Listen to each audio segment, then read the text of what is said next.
ईश्वर धाम की पीठाधीश्वर पंडित धीरेन्द्र कृष्ण शास्त्री चित्तौड़गढ़ जिले के दौरे पर रहे। धीरेन्द्र शास्त्री ने मंडफिया स्थित भगवान सांवलिया सेठ के मंदिर में दर्शन कर विशेष पूजा अर्चना की।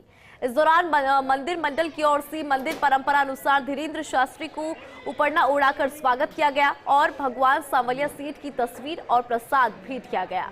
इस दौरान हेलीपैड पर पंडित धीरेन्द्र कृष्ण शास्त्री से बातचीत की सहयोगी पीके अग्रवाल ने। जरा देखिए।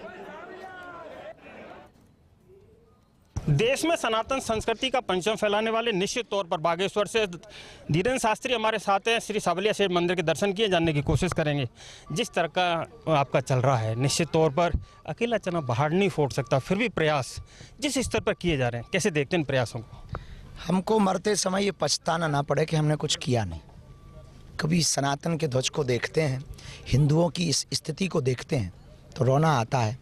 पर हम जो श्रद्धा का कत्ल हुआ, जो कोलकाता की बेटी की हत्या हुई, राजस्थान के जो कन्हैया लाल की हत्या की गई, आदर्श नाम के बच्चे की जो हत्या की गई, हेमराज नाम के जो बच्चे की हत्या की गई, कभी अगर उनकी आत्मा भटकती होगी तो वो पूछेगी हिंदुओं से कि तुमने क्या किया। उन्होंने गजवाई हिंद चलाया, तुमने क्या किया। उन्होंने 3-3 साल के बच्चों को चाकू पकड़ा दी, तुमने क्या किया।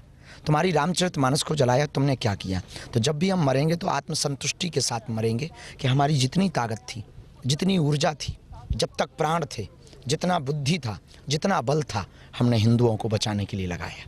अलग अलग धर्म हैं, अलग अलग ग्रंथ हैं, कई ऐसे मजहब हैं जहाँ अंदर पजामे पहन के आ जाते हैं, प्रशिक्षण देते हैं, सूचना बाहर तक नहीं आती। कहीं पजामा पहन के आ जाते हैं तो धर्म परिवर्तन की बात करने लगते हैं। हमारे यहाँ सब कुछ जगजाहिर होता है, माइक पर होता है, लेकिन इसे बचाएंगे कैसे जिस प्रकार के मैसेज जा रहे हैं? शिक्षा की कमी एक सबसे बड़ा कारण है। वनांचल में रहने वाले हिंदुओं को वो इसलिए कन्वर्टेड कर लेते हैं क्योंकि उनके पास में तर्क बहुत होते हैं। अपने पास तर्कों की कमी है क्योंकि ये पढ़ते नहीं, गीता पढ़ते नहीं। मुसलमान का लड़का कुरान पढ़ता है, ईसाइयों का लड़का बाइबल पढ़ता है। मुसलमान का लड़का शुक्रवार को जाना नमाज पढ़ना नहीं छोड़ता, 5 रोजाना नमाज जो होती है उसको पढ़ना नहीं छोड़ता। ईसाई चर्च में जाकर के कैंडल जला करके प्रेयर करना नहीं छोड़ता। हिंदुओं का दुर्भाग्य, वो शनिवार मंगलवार मंदिर नहीं जाता। धीरेन्द्र शास्त्री कहते हैं चाहे भले ही बब बोर्ड अठे ना अठे, लेकिन सनातन बोर्ड बनना चाहिए। सनातन बोर्ड को लेकर के किस प्रकार बोर्ड अगर हो है तो हमें उससे कोई दिक्कत नहीं, पर एक ही देश में दोगलपंथी क्यों? हम भी तो इस देश के हैं। आपकी वक्फ बोर्ड है, हमारा सनातन बोर्ड बना दो, या फिर वक्फ बोर्ड खत्म कर दो। 100 का सॉल्यूशन है। अंत में सिर्फ इतना जानना चाहेंगे, जिस तरह का आपके प्रयास है, क्या लगता है इस देश को कब तक हम सनातन संस्कृति के इस मोड़ पर लेके आ जाएंगे जिसकी हमें उम्मीद है? क्रांति तो फैल रही है, लोग जग रहे हैं, समय तो लगेगा। अब कितने साल लगेंगे? इस देश में 500 साल राम मंदिर के लिए लग गए, तो अब हिंदू तो कुंभकर्ण से ज़्यादा सोया हुआ है। लोगों को हिंदू कहने में शर्म आती है, डर लगता है। हम हिंदू कह देंगे तो लोग क्या कहेंगे। सेकुलरिज्म का कीड़ा इन लोगों को काट रखा है। तो अभी ऊर्जा भर रहे हैं, एनर्जी दे रहे हैं, बूस्ट कर रहे हैं, अभी इनकी ताकत को बढ़ा रहे हैं। जैसे बालों में किसी को बालों की दिक्कत हो तो डॉक्टर पहले रोकथाम करता है, रोकथाम के बाद में फिर जड़ों को ग्रोथ करने के लिए दवाइयाँ देता, मेडिसिन देता। इसके बाद में नए जड़ें कैसी आवे उसके लिए दवाइयाँ दें। तो पहले हम रोकथाम कर रहे हैं, वापसी घर वापसी करवा रहे हैं लोगों की।